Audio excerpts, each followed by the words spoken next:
Olá, então essa daqui é nossa aula de pesquisa operacional para engenharia 2, aula 14, onde a gente trata de cadeias de Markov.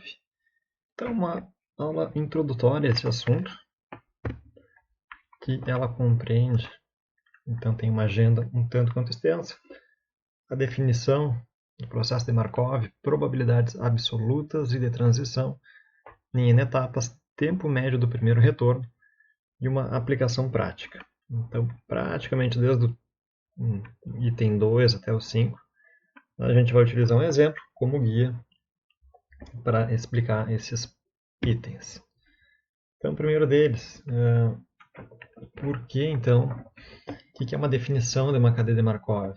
Então, por questão de simplificação, cadeias de Markov serão apresentadas no formato matricial. Então, a gente vai tratar de matrizes. Não fosse assim, seria bastante trabalhoso se a gente fosse trabalhar com equações, ali, enfim, uma representação não matricial.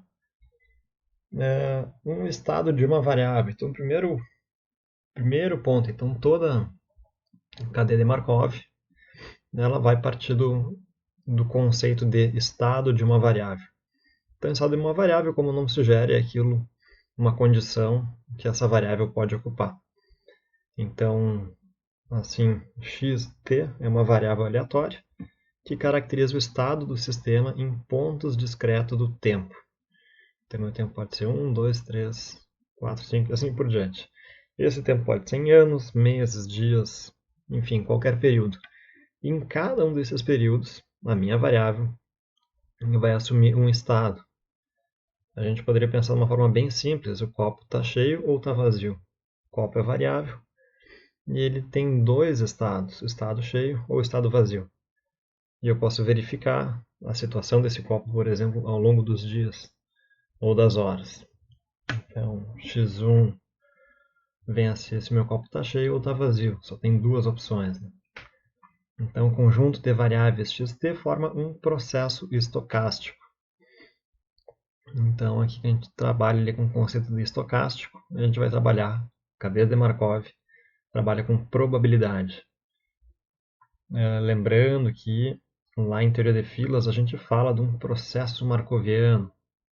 Então, você já trabalha com a estocasticidade. Então, lá em teoria de filas, a gente trabalha muito com probabilidade. Então, média, taxa média de chegadas. Mas, enfim, vamos seguir aqui em cadeia de Markov. Existem dois tipos, então, de número de estados num processo estocástico. Eles podem ser finito ou infinito. Eu acabei de dar um exemplo. E esse exemplo era o exemplo finito. Vamos para um outro exemplo, além do copo. Então, por exemplo, uma máquina é revisada mensalmente pelo setor de manutenção e sua condição, ou seja, seu estado, é classificada em ruim, razoável ou bom. Então, para esses casos, essa máquina vai ser classificada em apenas 3 estados. Então, há um número finito de possíveis estados, no caso, são 3 estados possíveis para o mês T.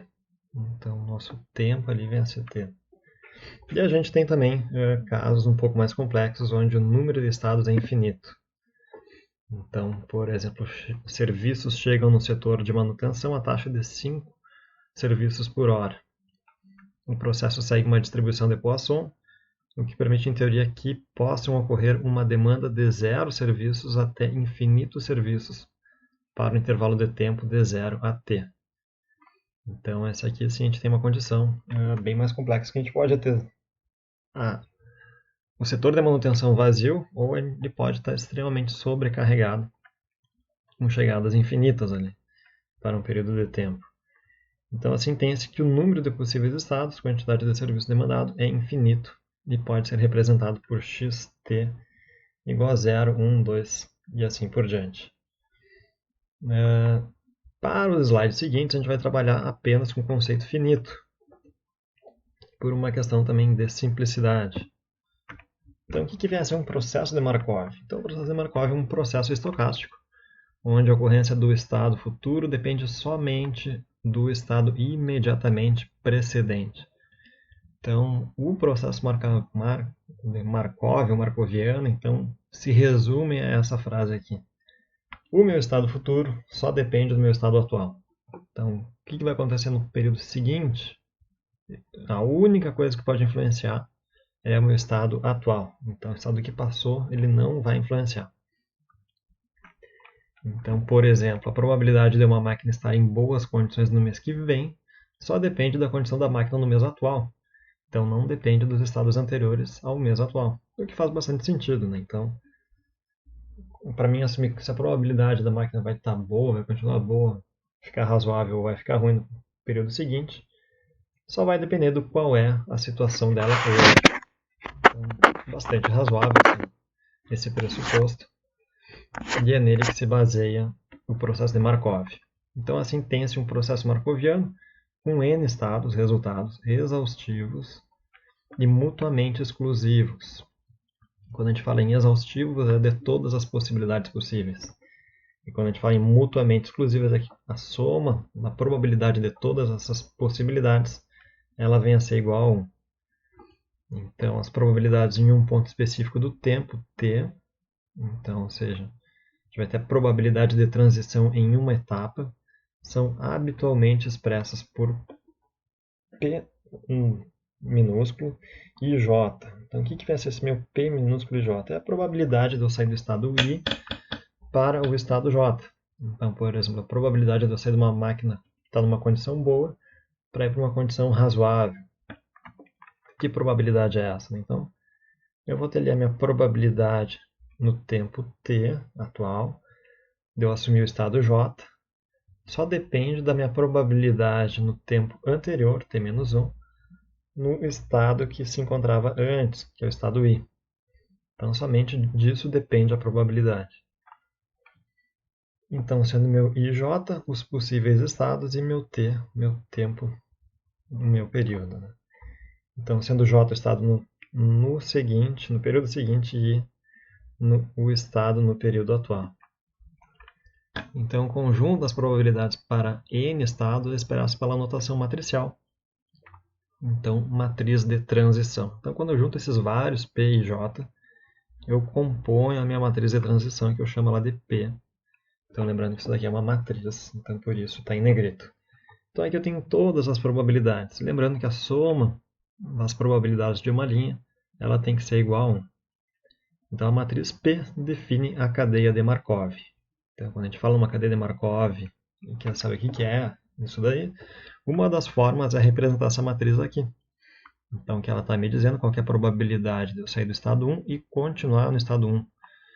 No nosso exemplo da máquina, seria qual é a probabilidade da máquina estar boa e continuar boa. Então, ou dela estar boa e ficar razoável, ou estar boa e ficar ruim, por exemplo. Então, eu também posso ter outras probabilidades, por exemplo, se ela está razoável, qual é a probabilidade dela ficar boa. E assim a gente vai. Mais à frente a gente explora mais um exemplo nesse caso. Então, as probabilidades P e J são fixas e independentes ao longo do tempo. O que significa são fixas? Então, elas não variam ao longo do tempo. Então, essa é a probabilidade, por exemplo, P1 de uma máquina continuar boa. Se a probabilidade for 70%, ela vai ser sempre de 70%. Então, a não ser que algo aconteça que modifique essa probabilidade.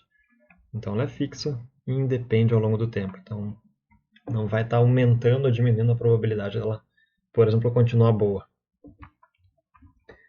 Então, a soma das probabilidades de uma linha, P, é igual a 1. A gente falou sobre isso antes. Vamos para um exemplo. Esse exemplo é muito bom. Vem lá do livro do Taha Hand. Problema do jardineiro. Então, o jardineiro, a cada ano, T, antes do plantio, faz um teste da qualidade do solo e o classifica em 3 estados: bom, razoável e ruim.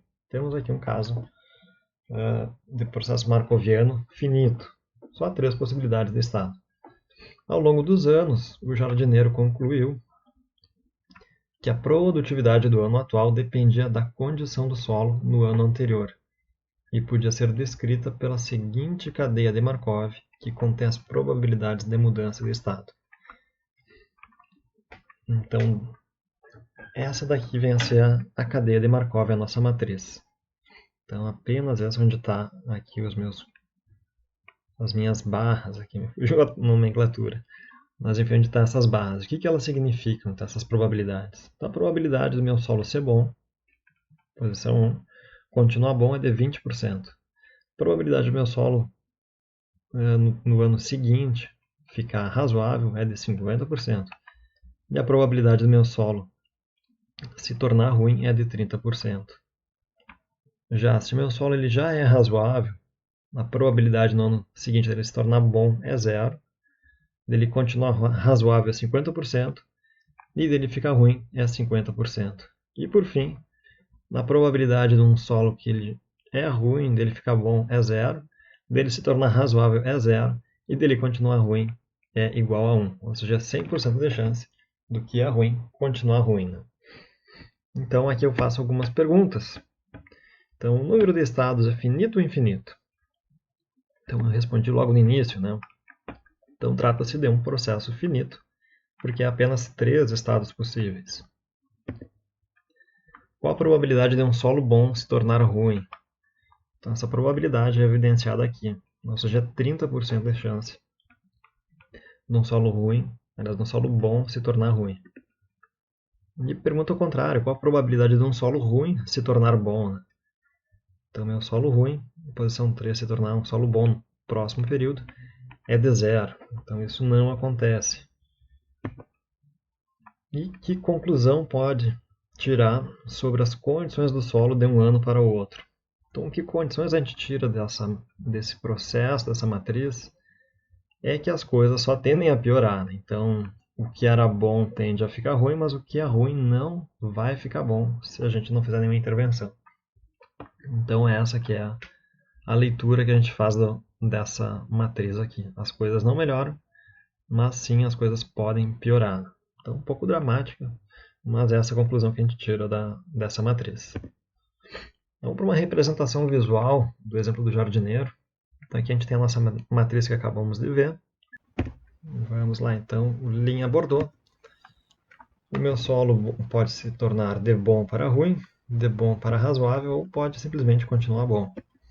Há uma chance de 30% de se tornar ruim, então esse aspecto aqui, de 20% dele se tornar bom e de 50% de chance de ele se tornar razoável.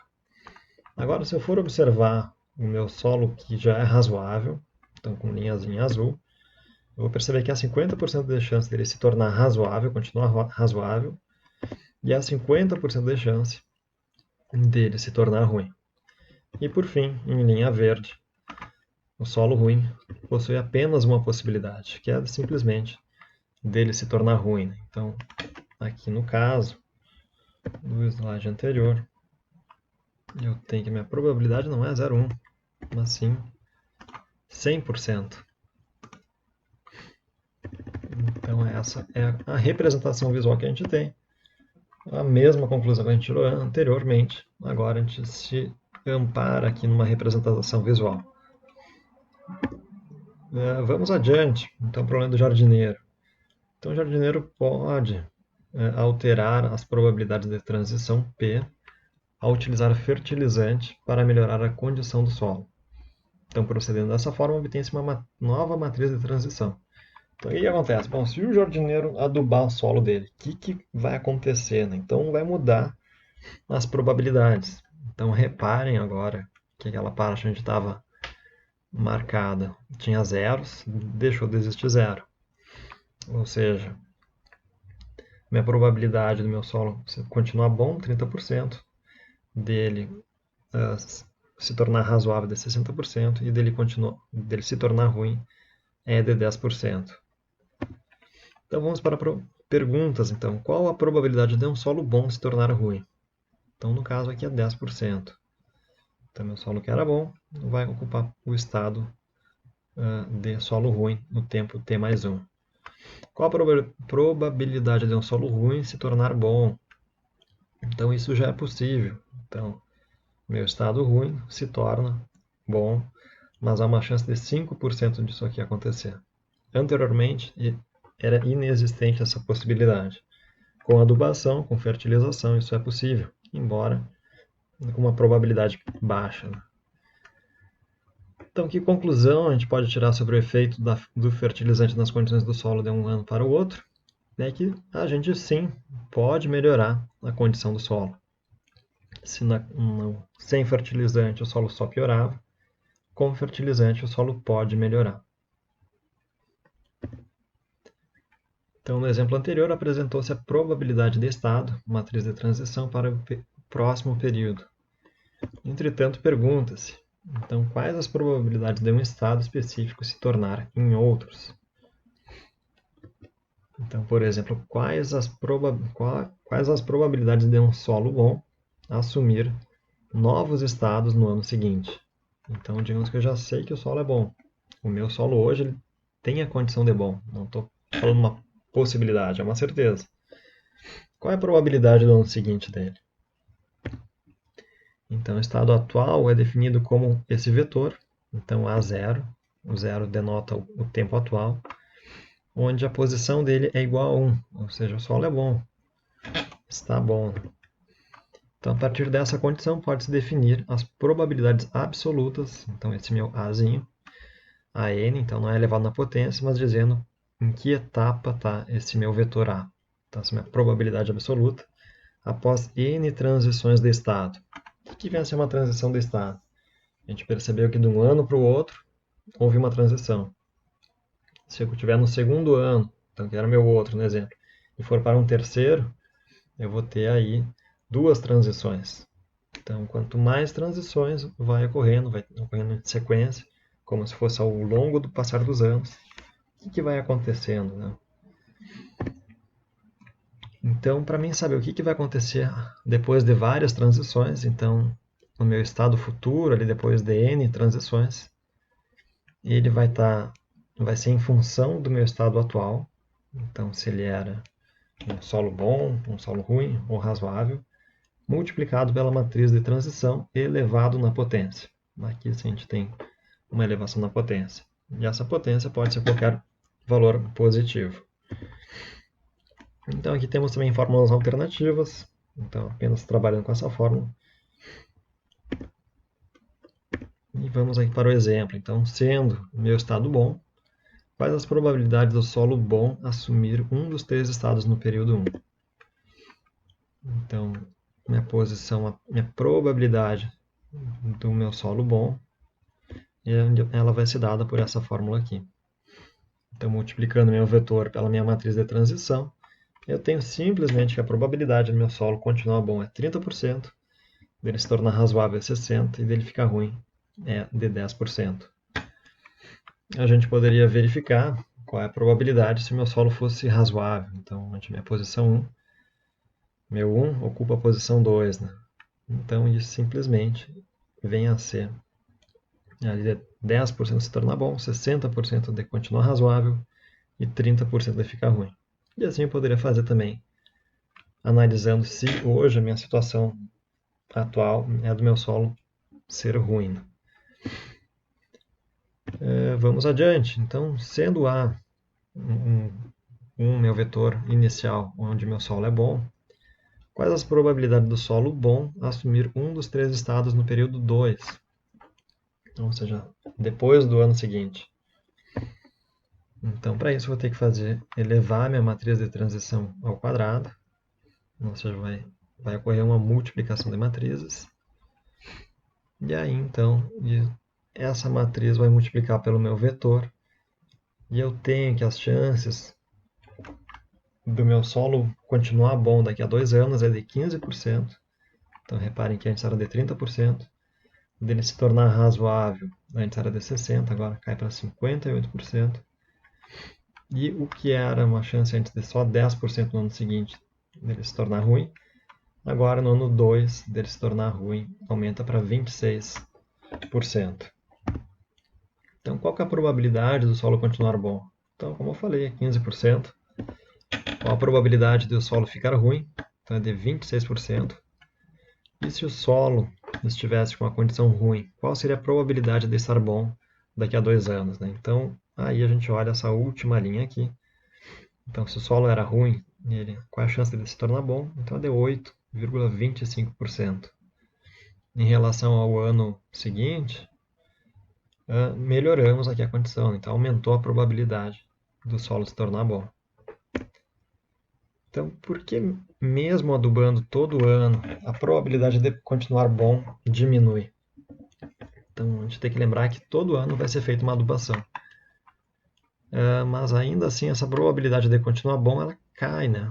Por que isso daí acontece? Então, para responder essa pergunta, vamos analisar esses 15%. Por que eles se tornaram 15%, né? 15,5%. Então, porque ele é fruto da multiplicação dessa linha por essa coluna aqui. Ou seja, o que eu estou fazendo? Então, estou avaliando a possibilidade do meu solo que era bom continuar bom, a possibilidade do meu solo que era razoável se tornar bom. Então, o que eu estou verificando por primeiro? Né? A chance daquele que era bom era de 30%, e ele continuar sendo bom, vai ter que multiplicar por 30% de novo. Aquele meu solo que era razoável, a chance dele ser razoável era de 60%, e agora dele sendo razoável se tornar bom, a chance é de 10%. E por fim, o meu solo que antes se tornou ruim, sendo ele ruim, a chance dele se tornar bom é de 5%. Então, pegando esses valores aqui, fazendo a multiplicação, a gente chega ali nos nossos... Opa, chegamos aqui nos nossos 15%. Então, essa aqui é a origem aí, dessa aqui é a explicação, talvez desse ponto um tanto quanto inquietante, porque que mesmo adubando, essa probabilidade ela vai caindo com o passar dos anos, né? Para esse exemplo. Então, para o exemplo do jardineiro, pergunta-se o que acontece com a matriz de transição P após n etapas, transições, sendo n um número grande. Bom, para responder essa pergunta, vamos dar uma olhadinha no Excel, onde eu trago aqui a nossa matriz de transição no meu P, então, inicial. A minha matriz de transição no meu elevado ao quadrado, então no segundo período. Então tem exatamente os valores que a gente acabou de calcular. Isso aqui é feito com a fórmula multiplicação de matrizes. Então, se alguém quiser colocar essa fórmula, só tem que lembrar de selecionar todo o intervalo aqui. E depois não é dando um Enter, mas a gente tem que dar um Ctrl Shift e Enter para poder imputar esses dados, né? Então, para poder proceder esse cálculo. Aqui eu fiz o cálculo manual, então mostrando de onde é que vem os 15%. E aí a gente pode verificar como é que ocorreria, então, por exemplo, daqui a 4 períodos, daqui a 4 anos, como estaria aquela condição daquele solo. Então, para isso, eu vou multiplicar por 2 vezes as minhas matrizes do ano 2, e eu vou ter esse estado aqui. Então, reparem que as probabilidades parece que está começando a ocorrer uma convergência aqui. Então, se a gente fosse lá para o nosso período 8, daqui a 8 anos, então essa convergência começa a ficar ainda mais evidente. E se eu fosse para o nosso período 16, dali a 16 anos, bom, aí a convergência está evidente, né? Então, o que acontece? Depois de passados então 16 períodos, e aqui eu exagerei ainda mais, coloquei 32 anos, a convergência acabam convergindo os resultados, né? E aí a gente tem conclusões bem interessantes para tirar sobre isso daqui. Então vamos voltar lá para o PowerPoint. Então o que acontece com a matriz de transição P após n etapas transições, sendo n um número muito grande? Então a gente percebe que a linha dp, ou as linhas dp e as probabilidades absolutas, que é meu AN, ou seja, a gente chama a própria linha de A, nosso vetor, tendem a ser iguais. Então, isso nos leva a uma conclusão. Então, essa condição é conhecida por probabilidades do estado de equilíbrio. Então, quando, independente do número, os meus n's vão aumentando e essa condição não vai se alterando. Então, ou seja, eu atingir aqui o meu estado de equilíbrio. Então, que é justamente aquela matriz do período 32. Antes mesmo do 32, ela já tinha alcançado o equilíbrio. Então, o estado inicial afeta as probabilidades absolutas E então, ou seja, afeta as probabilidades absolutas do estado de equilíbrio? Sim ou não? Então, as probabilidades do estado de equilíbrio independem do estado inicial. Então, por exemplo, se eu multiplicar aqui pela minha matriz inicial do meu estado bom, ou seja, vou analisar apenas a primeira linha, eu vou concluir que a probabilidade é de 10% de continuar bom, de 53% de se tornar razoável e 37% de se tornar ruim. Agora, se o meu solo lá no período inicial fosse ruim, a chance dele se tornar bom é 10%, dele se tornar razoável é 53% e dele continuar ruim é de 37%. Então, ou seja, ao longo do tempo, a condição inicial ela é indiferente, ela não vai influenciar. Então, essa é uma das conclusões bastante interessantes, que a condição inicial ela não influencia no longo prazo, no processo marcoviano. E aí, então, para esse estado de equilíbrio, a gente vai ter essas probabilidades aqui que elas são as de equilíbrio, enfim, não, meu n pode aumentar ainda mais, mas isso daqui vai sempre continuar esses valores, né? Então, considerando duas casas depois da vírgula, né, fazendo um procedimento de arredondamento, temos essas probabilidades.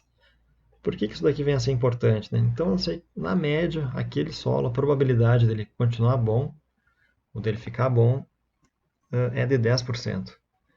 Dele se tornar ruim com aquele tipo de adubação é de 37%. E dele ficar razoável é 53%.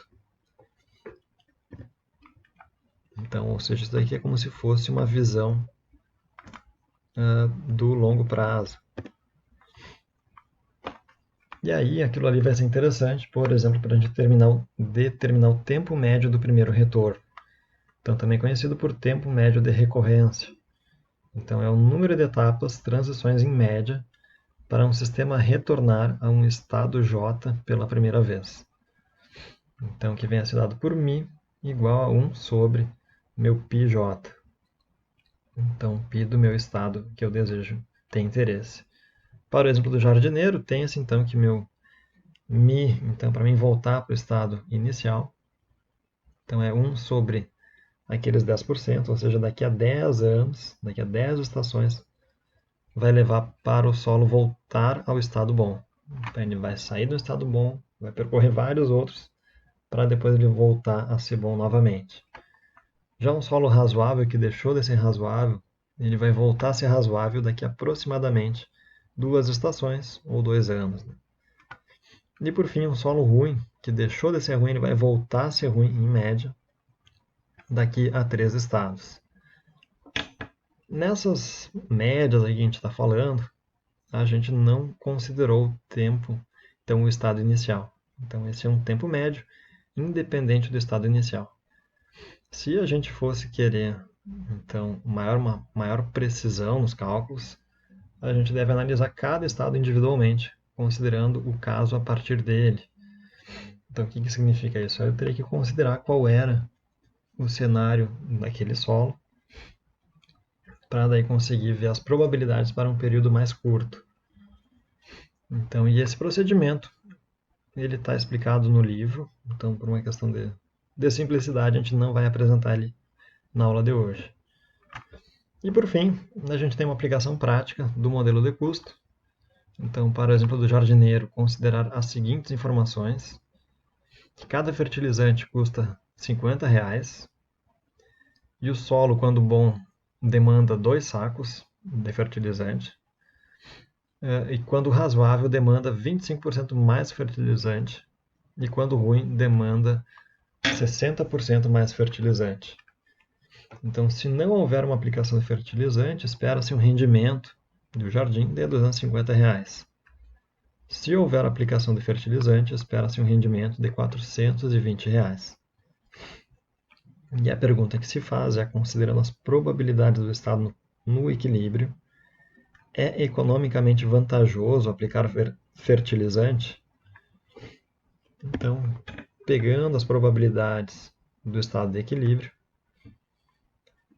então, o que eu vou calcular? O custo anual esperado do fertilizante. Então, quando você tem uma probabilidade, calcular o custo esperado, assim como a gente fazia lá em análise de decisão. Então, para o meu solo que já está bom, vai demandar dois sacos de fertilizante que custam R$ 50.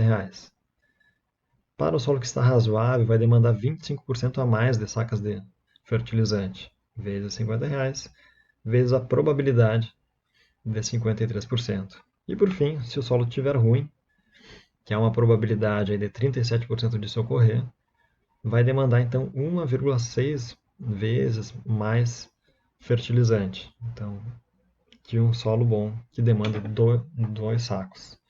A um custo de R$ 50 cada fertilizante, eu tenho que meu custo anual esperado é de R$ 135,51.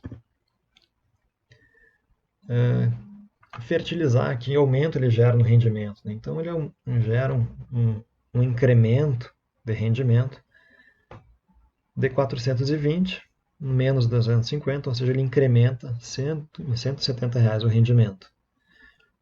Como esses R$ 170 é maior que o custo que eu vou ter, ou seja, meu rendimento líquido vem a ser 34,49, vale a pena eu fazer essa aplicação do fertilizante. Então, mesmo considerando no estado anual esperado, as probabilidades. Então, para essa finalidade, por exemplo, as cadeias de Markov elas vão nos ajudar, ou seja, nos ajudaram a uma tomada de decisão. Então, esse livro aqui, nesse slide, essa aula, tem apoio no livro do Taha Hand sobre pesquisa operacional, edição 2008.